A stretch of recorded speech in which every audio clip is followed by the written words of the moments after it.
ng spark plug para sa mga motor nyo. So ito yung spark plug na sinasabi ko sa inyo, yung Brisk.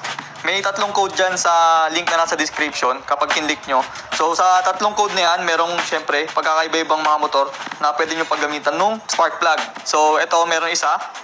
Ito yung NAOR14 tapos X7. Tapos meron ding AOR10 X9 tapos AOR12 na X8 naman. So ito yung mga motor na pwede yung spark plug na to. So ito yung NAOR14 X7.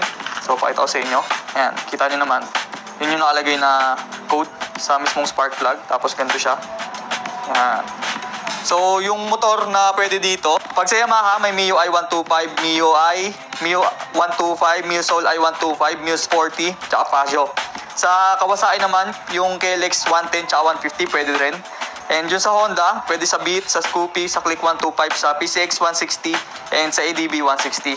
Sa Suzuki naman, yung sa Tria F150 or yung Raider. So sa AOR 10 X9 naman, so yan naman siya, AOR 10 X9. So ganito naman siya ngayon, mas mahaba yung thread niya. And ganito yung sa taas. Kapares lang din siya ng NGK CR9E na code. So sa Kawasaki, pwede siya sa Ninja 650 tsaka sa Z650.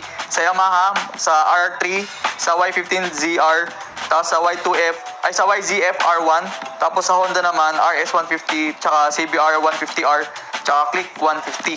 So ito naman yung huli, AOR 12 X8. So ito naman din yung ano niya, thread niya, yan o. Ganda nito. Yan. So sa AOR X12 X8 naman is kapares naman niya sa NGK is yung CR8E tsaka yung CR8EA. So sa Honda, RS150 tsaka sa PCX 150. Sa Vespa naman, pwede rin sa Sprint 150 tsaka Primavera 150. So sa Yamaha, Aerox NMAX, R15 V3 tsaka yung Sniper 155.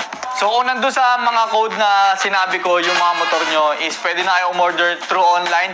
I-click nyo lang yung link na nandiyan sa description para maka-order na kayo. So yun lang, boy ko pala. Peace.